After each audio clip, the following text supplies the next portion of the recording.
I was born in Vilnius, Lithuania. I come from a very interesting family, very, very dynamic blood-wise.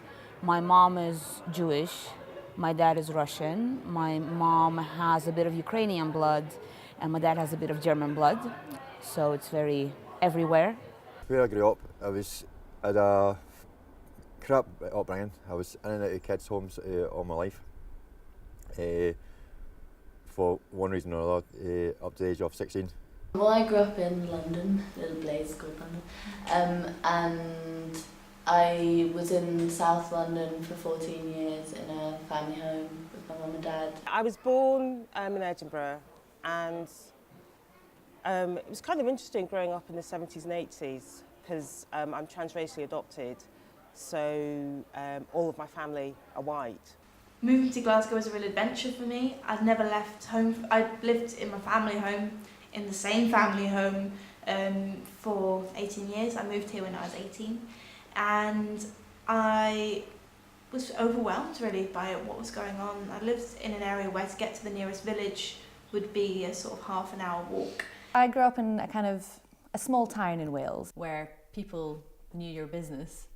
But I was just kind of used to that, so it was a bit different when I moved up to Scotland. I moved into a bigger town in Greenock, and that was a bit of a culture shock.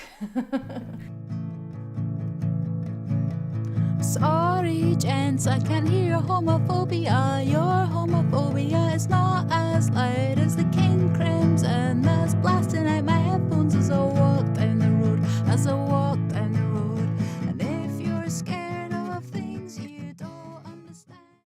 Being out in public, kind of very exposed, never always felt as a child, never having a sense of anonymity at all, always felt public property and stuff.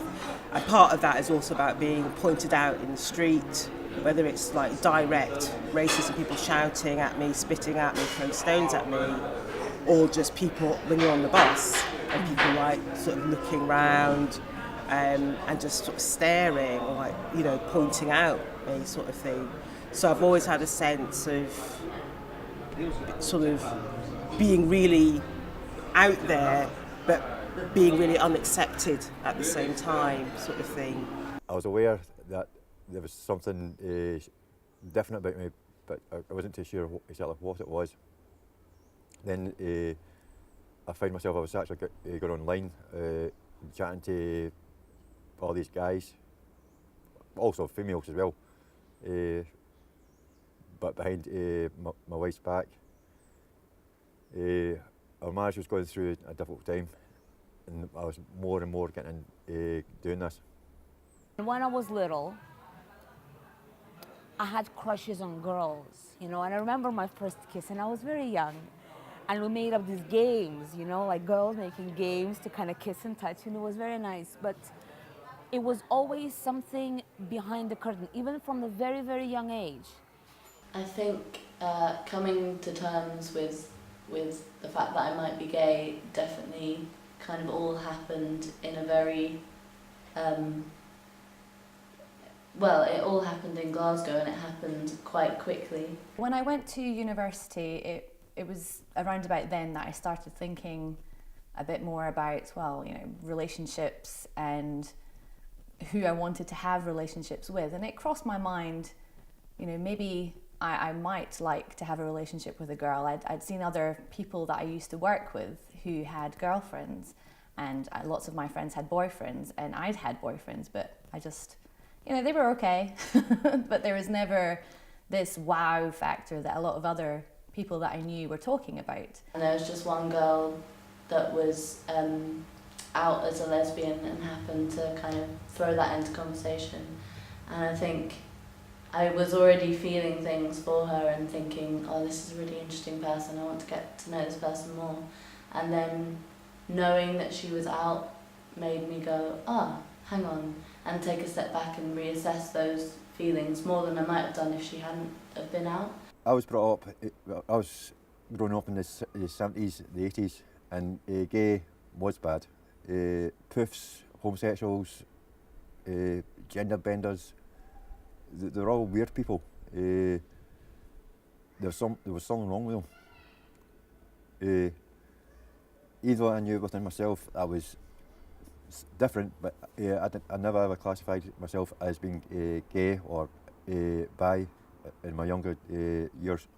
For me, coming out as bisexual when I think I was 21, it was kind of really weird in a way, because having been sort of black all my life and brought up, in Edinburgh, and latterly my late teens, Fife, being black's there, you can't hide it, and so you expect, if you experience racism, you expect it to happen, and for me, I work out ways sort of psychologically from a kid all the way up to present day how I cope with that. So coming out as bisexual, because sexuality can't be seen, then having to say to somebody about it felt scary, because it's kind of like almost inviting prejudice.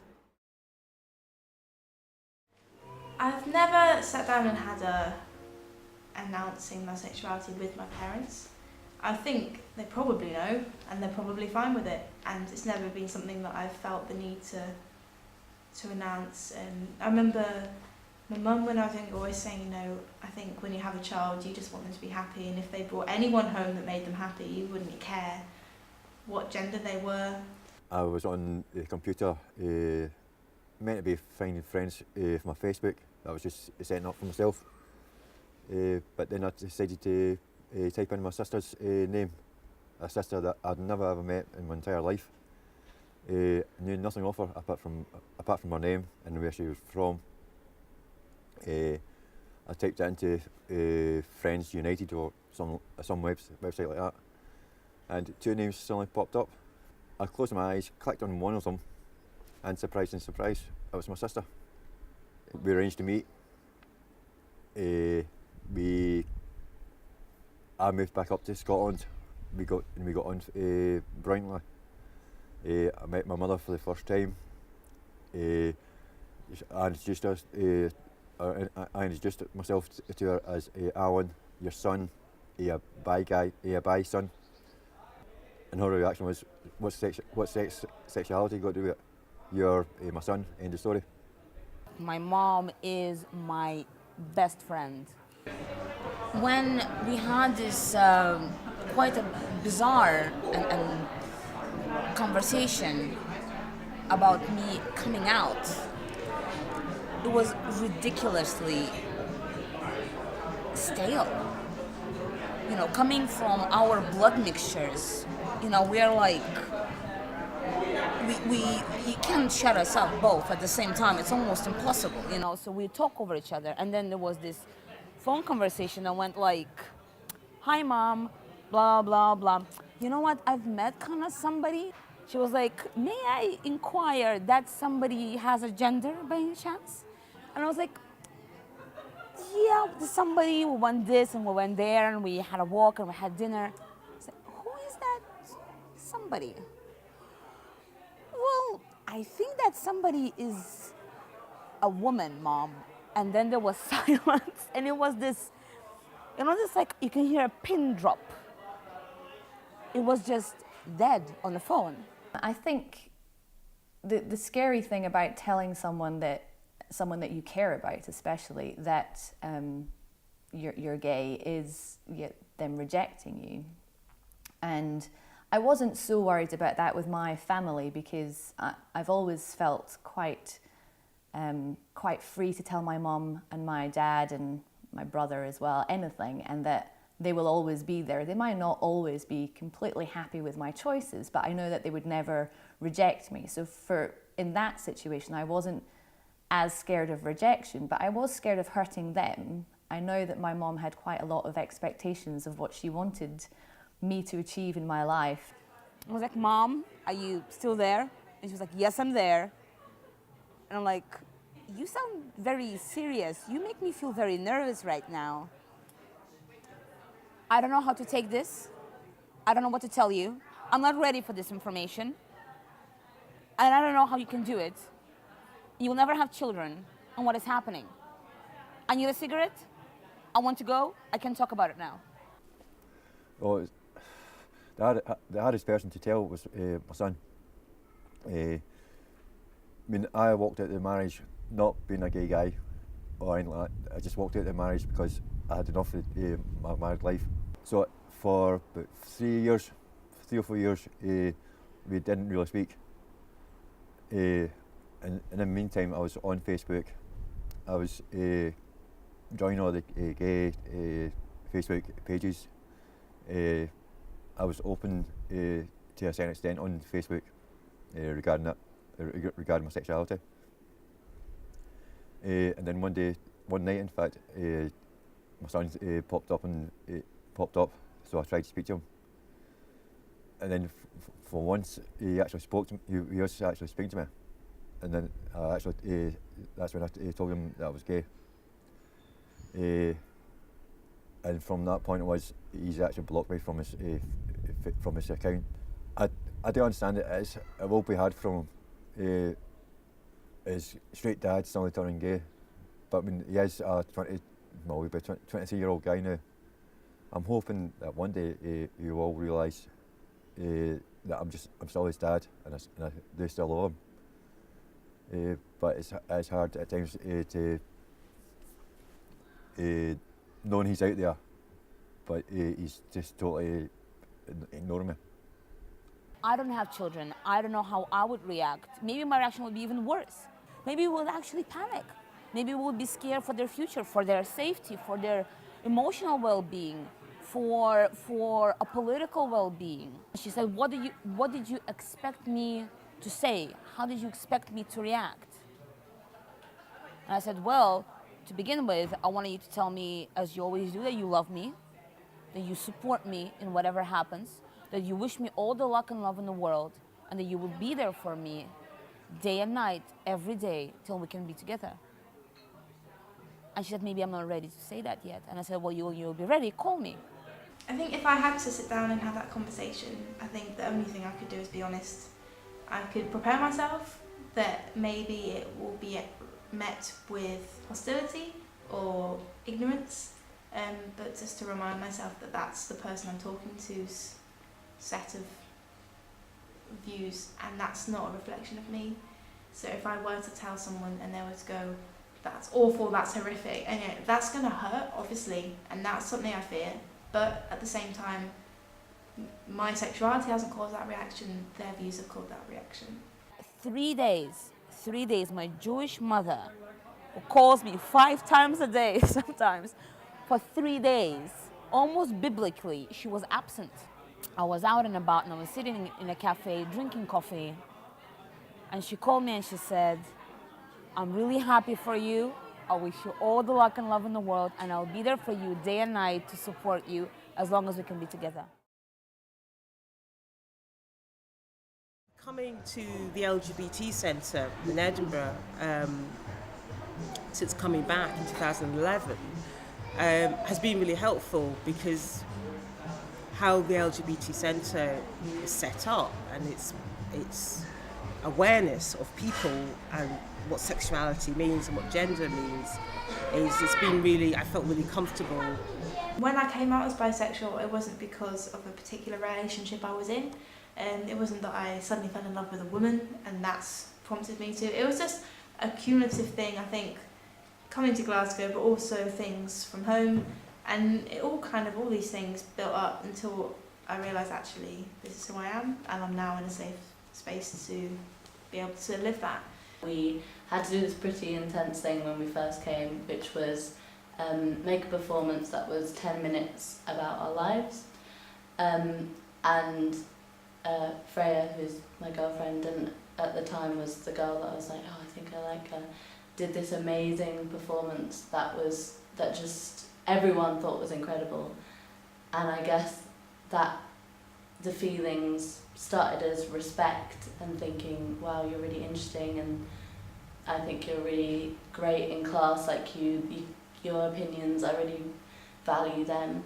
So, when we were getting to know each other, she was talking about how she kind of had a reputation for hitting on straight women and turning them, as it were. And she was like, but I'm not looking for that. I'd rather be with someone that was actually comfortable in their sexuality. And so I thought, oh crikey, I've got no chance then. Like, I think when people assume that a person is male or female, I think for me, if somebody made the assumption that I'm female and they did that overtly, so through conversation, then I think I'd be really sort of laid back about it and say, well, for me, I actually feel as strongly male as I do female. And for me, how I describe that, how I choose to label that is gender fluid. And then if somebody was like, maybe someone who's totally unaware of transgender stuff or gender variance, and they said in response, well, what do you mean? What are you talking about? I would probably use examples. If you think, women are perceived to think like this and feel like that and be good at this. Men are perceived to be good at this and feel this. But for me, I just see myself as a mixture of all of those things. And for me, I feel it so strongly that to identify as female doesn't feel quite right. It's not wrong, but it's just not. It's not right. It's not me. It doesn't chime with me. To identify as male, so that's fine, but it's not really me again. It doesn't chime with me. One morning, I got a phone call from my sister, not for anything particular. She was asking how I was, and I told her I was starting to feel crap. She asked why, and I told her that I wasn't happy with my life. And to cut a long story short, she literally turned around and says, "Alan, stop feeling sorry for yourself. You are a fully grown adult. You know what you want." And I won't say exactly what she used, but she swore at me and told me to enjoy my life. And if it offended anybody around me, tough. That's their problem, not mine. I had some gay friends, and they, looked different to the way that I looked, and they told me they didn't think I was gay. I didn't look gay. I didn't act gay. Their gaydar said no. So, then I thought, well, they must be right. They're gay. They know better than I do. Everywhere you go, it finds you there, my dear. Everywhere you go, it will be there so near. And when you feel it pushing your hand, just relax and let it go, for they won't understand. I was trusting in these other people's opinions so much when they were saying that I wasn't gay. And I suppose the truth is that I kind of knew that I was, and I just needed one person to agree with me. She hoped that she would win against the odds, and cause the chaos in her mind. And she was as determined as the tides.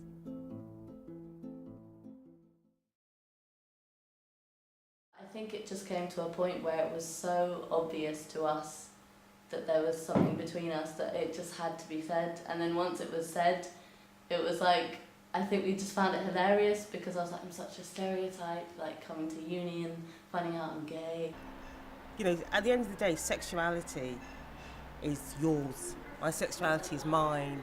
Before I'm sexual with any other person, then I have a sense of my own sexuality, and it's not, for me to... It's mine, it's special. I'm currently in a relationship with a boy, debatable. He's 21, so we'll say that. But he's a student at the Glasgow University, and he's very supportive of my bisexuality. And the next morning, she left, and I kind of walked her to the bus stop, and then I was like, oh, bye, and like gave her a kiss. And she says to me now, like, that was like really shocking to her, because she was like, you just realised this massive thing, and then we just got together, and then you were being open about it. Because I just thought you'd be much more shy, and I was prepared to take a step back. So I think, yeah, my boldness shocked her as well as myself. From all the past relationships that I'd had with guys, you know, my mum was always looking for a wedding. She was always telling me that she wanted to have children, not her, grandchildren. She wanted me to have children. And her first reaction to me when I told her that I was gay was that she didn't think that therefore that I was going to ever get married or have children. And that was actually what made her more sad than me telling her. And I'm now married, so that she doesn't have to worry about that, and we're trying for a baby. We want a fast response. We want to say, yes, we want to be accepted, accept us. We accept you, we accept straight people. Why don't straight people accept us? I have this theory that there is nothing to accept, because there is nothing, you know, abnormal here. Have the confidence, and I know it's difficult, it's so scary, but just feel okay saying, I've got these feelings, and I just, I'm not sure what they're about, but I'd like to talk about them. And you could just use really basic language of, you know, sometimes I don't feel like I fit in with my female friends. Sometimes I don't feel, you know, I'm like the other boys in my class. There's ways of just broaching it, and it's step by step. Don't feel that you have to have the script all done. That would be how I would love to raise my children, is knowing that they have this freedom to whatever makes them happy. I don't think you feel a pressure to come out to the person that you're most feared of first. And I think because it's you and it's your sexuality and it's your life, it's your choice who you come out to, when you come out to them, and how you come out to them. You don't need to be so hard on yourself, and it's important not to stifle things, because things will just happen. If they're meant to be, then they're meant to be, and they'll happen naturally. If you don't know if you're gay, if you're straight, if you're bisexual, if you're, you know, if you're trans, if you're somewhere in between in terms of the trans continuum, it's actually okay not to know all these things. I would say, take your time to protect yourself. Take your time to feel safe inside, and do it only for yourself, for nobody else. Coming out has been the best thing I've done. I've got a sense of belonging now. But however hard things are, then we do have a lot of power to reduce our stress as much as possible, and that's about finding like-minded people, and being cool with yourself and not giving yourself a hard time. And that can be really hard if everyone else around you is giving you a hard time about your sexuality, your gender, and that's, you know, that's hell.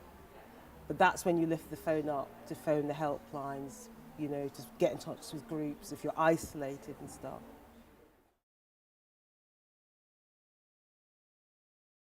And it's cool. It really is, it's cool. And if you're scared of things you don't understand, you must be scared all the time. Did you know you don't have to be a coward all your life? I know you're insecure in your masculinity, but please don't take it out on me. Please don't take